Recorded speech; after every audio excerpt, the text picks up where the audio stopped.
Hey everyone, Mohammed Bilal here, and welcome back to Beyond the Basics. Today, we're diving into something huge: query management and data cleaning at scale.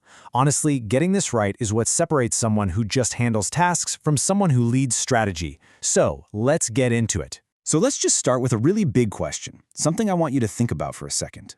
Are you just handling queries as they pop up, or are you actually leading the strategy behind them? That little shift in thinking is exactly what we're going to unpack in this explainer.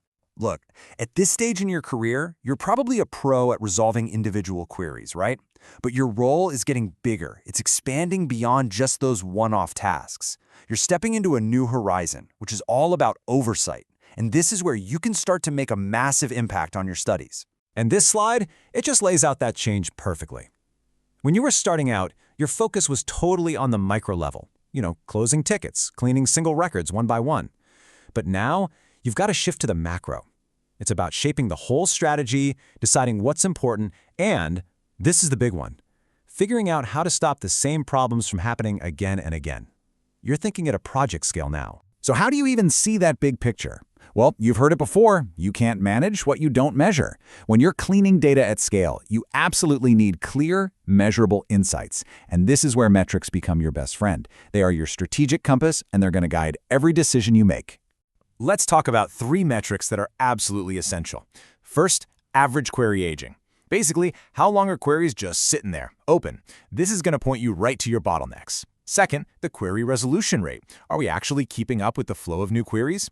And third, maybe the most important of all, recurring query types. If you see the same issue over and over, boom, you've just found a root cause that you can fix system-wide. And here's the key thing I want you to remember about metrics. Don't just think of them as numbers you have to report up the chain. They're not just numbers, they're signals. Active signals telling you where to look, how to be proactive, and how to make sure your databases are clean way before you hit any critical deadline. Now, once you start tracking all these signals, you're going to realize something pretty quick. You can't act on all of them yourself, and that's okay. This is where you learn to scale your impact. Mentorship. It's a total force multiplier.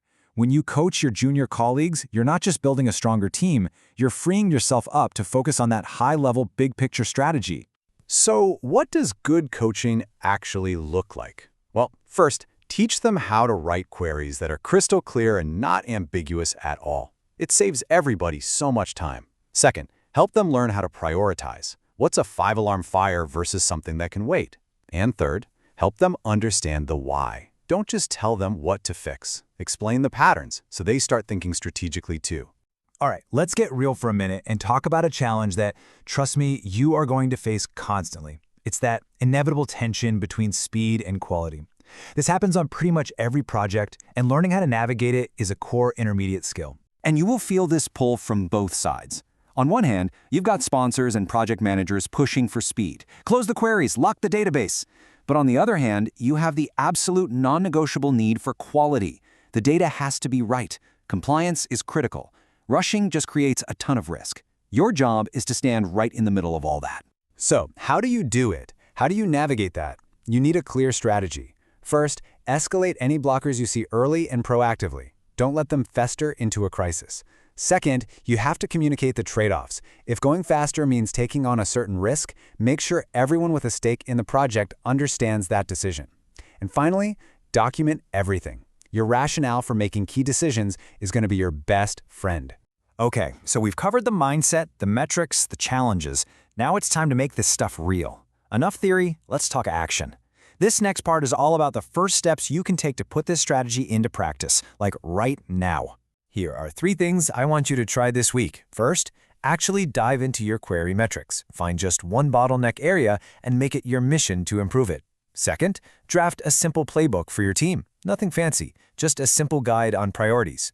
And third, grab a junior colleague, sit down with them, and go over a query report.